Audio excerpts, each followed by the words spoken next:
ইব্রাহিম আলাইহিস সালাম 40 বছরে নবুয়তি পেয়ে গেছেন। নবুয়তি পাওয়ার পর সর্বপ্রথম তার পরীক্ষা শুরু হয়ে গেছে। এমনি এমনি নেতা হন না ইব্রাহিম আলাইহিস সালাম, বাবার কাছে চলে গেলেন। এমন একটা সমাজের মধ্যে এসছেন যে সমাজে আগের থেকে পৌত্তলিকতায় গোটা সমাজটা বিশ্বাসী ছিল, আল্লাহর ইবাদত করতো না। নমরুদকে রব হিসাবে তারা ঘোষণা দিত, আল্লাহকে তারা রব বলে তারা ঘোষণা দিত না, ডাকতো না। মূর্তিগুলোর পূজা করত, গোটা সমাজ ছিল মূর্তি পূজারিতে বিশ্বাসী। ইব্রাহিম আলাইহিস সালাম একা গোটা সমাজের মধ্যে দাওয়াত দেওয়া শুরু করলেন। কয়জন? একজন। আপনারা তো অনেকে আবার একা হইলে ভয় পান, কিন্তু ইব্রাহিম আলাইহিস সালাম যে সমাজে দাওয়াত দিলেন তখন কয়জন ছিলেন? গোটা সমাজ তার বিরুদ্ধে। আল্লাহু আকবার। তিনি গিয়ে দেখেন পরীক্ষাটা কি, যায় প্রথম বাবার দাওয়াত দিচ্ছে। আপনি তো বাবার সামনে কথাও বলতে পারেন না। বাবা যদি বাড়ি থেকে বের করে দেয়, বাবা যদি ঘর থেকে বের করে দেয়, যেন বাবার সামনে একটা সঠিক কথাটা আপনি বলেন না। কিন্তু ইব্রাহিম আলাইহিস সালামের ঘর থেকে বের করে দেওয়ার এই টেনশন, এই চিন্তা ছিল না। তার চিন্তা ছিল আমার রব আমাকে বলছে মানুষের কাছে দাওয়াত পৌঁছায় দেওয়ার জন্য। এই জন্য তিনি এক মুহূর্তে এদিক ওদিক তাকালেন না, তিনি আল্লাহর দিকে তাকায়া বাবারে দাওয়াত দিয়ে দিলেন। সুবহানাল্লাহ। আল্লাহ রাব্বুল আলামিন বলেন, إذ قال لأبيه وقومه ما هذه التماثيل التي أنتم لها عاكفون। ইব্রাহিম আলাইহিস সালাম তার পিতা আজর আর জাতির লোকদেরকে বলল, এই যে মূর্তিগুলোর পূজারী হয়ে তোমরা বসে আছো, এগুলোর যে পূজা করো, কেন করো এগুলোর পূজা? তারা জবাব দিল, ক্বালু ওয়াজাদনা আবাআনা লাহা আবিদিন। আমরা তো এগুলো এমনি এমনি পূজা করিলাম, আমরা আমাদের বাপ দাদাদেরকে দেখছি এগুলোর পূজা করতে, এজন্য আমরাও করি। বুঝছেন? কাদেরকে দেখছে? বাপ দাদা। আমাদের দেশে তো আবার বাপ দাদার শরীয়ত চলে বেশি। বাবাই বলছে, কথা কন না, আব্বাজান বলে গেছে, দাদাজান বলে গেছে। কিসের আব্বার কথা, কিসের দাদার কথা? কথা চলবে আল্লাহর কোরআনে, ঠিক কিনা বলেন? এই জন্য একটা স্পষ্ট হয়ে যাক, আল্লাহ রাব্বুল আলামিন রাসূলকে বলেছেন, ইয়া আইয়ুহার রাসূল বাল্লিগ মা উনজিলা ইলাইকা মির রাব্বিক। তোমার রবের পক্ষ থেকে যে কিতাব তোমার উপর এসেছে সেই কিতাব অনুযায়ী মানুষদেরকে দাওয়াত দাও। নাকি বলছে তোমার বাবা যেটা বলে গেছে সেটা মানুষদেরকে বলে? এটা বলছে? বলছে যে কিতাব তোমার উপর এসেছে কিতাব অনুযায়ী মানুষদেরকে দাওয়াত দাও। এজন্য আমাদের দেশে যে দরবারগুলোতে আল্লাহর কোরআনের কর্মসূচি আছে, বুঝতে হবে এটা সঠিক দরবার। কিন্তু যেখানে আল্লাহর কোরআনের কর্মসূচি নাই, বাপদাদার কর্মসূচি চলে, বুঝতে হবে এটা হক দরবার না। ঠিক কিনা? ঠিক কিনা? কারণ এগুলো কিন্তু মুসলমানের কথা হইতে পারে না। বাপদাদা বলে গেছে, এগুলো কি মুসলমানের কথা? কে বলছে? কাফের মুশরিকরা। এরা বলতেছে যে আমরা আমাদের বাপদাদাদেরকে দেখছি এগুলোর পূজা করতে, এজন্য আমরাও করি। এজন্য বাপদাদা আমাদের শরীয়ত না। আমাদের দেশে অনেক সময় কয় মুরব্বীরা বলে গেছে, মুরব্বীরা বলে গেছে। মুরব্বীদের কথা শুনে শনিবারের দিন বাঁশ কাটা যাইব না, মুরব্বীরা কইছে। কোন হাদিসে আছে আপনার শনিবারের দিন বাঁশ কাটা যাইতো না? কথা বলেন না। এরপরে রাতের বেলা ঘর ঝাড়ু দেওয়া যাবে না, মহিলারা বলে। যে রাতের বেলা ঘর ঝাড়ু না দিয়ে ঘুমাবে, এসে খাটায় আল্লাহর এই জমিনার একজন আসেনি, বিছনাও পরিষ্কার করে না, কথা কয় না।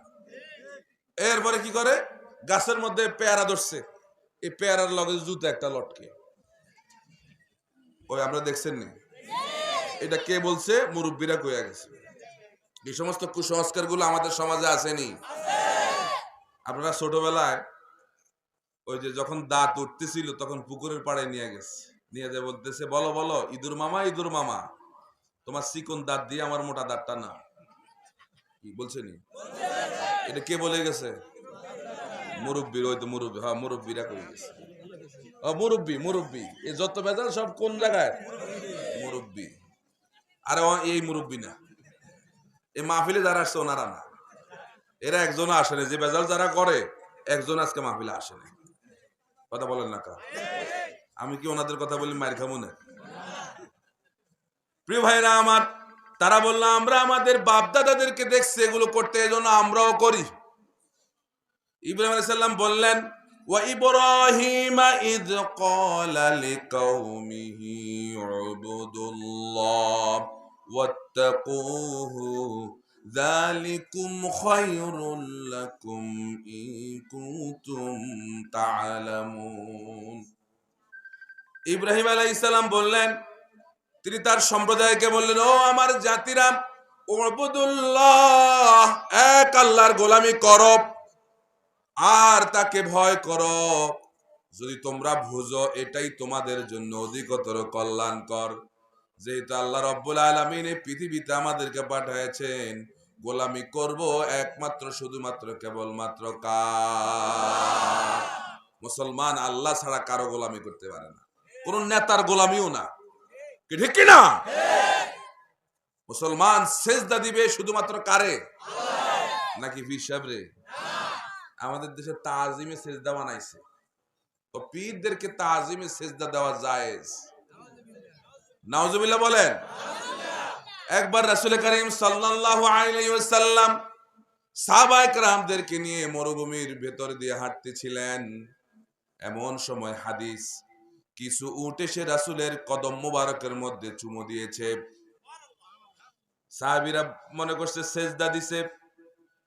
সাহাবীরা বলল, ইয়া রাসূলুল্লাহ, ইয়া হাবিবাল্লাহ, এই উটগুলোর কি সৌভাগ্য যে আল্লাহর নবীর কদম মোবারকে সেজদা দিয়ে উটগুলো ধন্য হয়ে গেছে। ইয়া রাসূলুল্লাহ, আপনি যদি আমাদেরকে অনুমতি দেন, আমরাও আপনার কদম মোবারকের মধ্যে সেজদা দিয়ে নিজেদেরকে ধন্য করতে পারি। রাসূল করিম সাল্লাল্লাহু আলাইহি সাল্লাম বললেন, ও আমার সাহাবীরা শোনো, আমি যদি পৃথিবীর কোন মানুষকে মানুষ হয়ে অন্যকে সেজদা দিতে যদি বলতাম, তাহলে পৃথিবীর সমস্ত নারীদেরকে বলতাম তারা যেন তাদের স্বামীদেরকে সেজদা দেয়। তার মানে রাসূল মানুষ হয়ে মানুষকে সেজদা দিতে বলছেন? এটা হলো আমার সম্মানের প্রতীক কপাল। এই কপাল আমরা আল্লাহ ছাড়া কারো সামনে নত করতে পারি না। এটা আমার মৃত্যু পর্যন্ত মনে রাখা লাগবে, ঠিক কি না? সেজদা দেব কারে? কোন পীর সাহেব আমার কাছ থেকে সেজদা নিতে পারবে না। সবাই একমত? আল্লাহ কবুল করে বলি আমিন। এবার ইব্রাহিম আলাইহিস সালাম বাবাকে বললেন, وَإِذْ قَالَ إِبْرَاهِيمُ لِأَبِيهِ آزَرَ أَتَتَّخِذُ أَصْنَامًا آلِهَةً إِنِّي أَرَاكَ وَقَوْمَكَ فِي ضَلَالٍ مُبِينٍ। ইব্রাহিম আলাইহিস সালাম তিনি তার বাবাকে বললেন, বাবা, আমি তোমাকে আর তোমার জাতিকে দেখছি যে তোমরা স্পষ্ট গোমরাহির মধ্যে আছো। সুবহানাল্লাহ, কি সাহসের কথা দেখছেন। বাবারে বলতেছে, বাবা, যে পথে তোমরা আছো এটা কিন্তু সঠিক পথ না, এটা গোমরাহির পথ। তাহলে এই পথে থাকতে গেলে সাহস দরকার। সাহস লাগবে কিনা? লাগবে কিনা?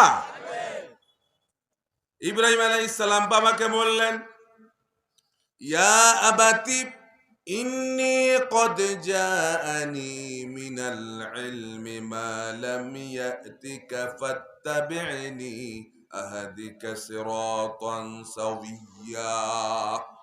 ইব্রাহিম আলাইহিস সালাম বললেন, বাবা, আমার কাছে এমন এক ইলম এসেছে, তুমি আমাকে অনুসরণ করো, আমি তোমাকে সরল পথে উঠায়া নেব। বাবারে বলতেছে, বাবা তোমার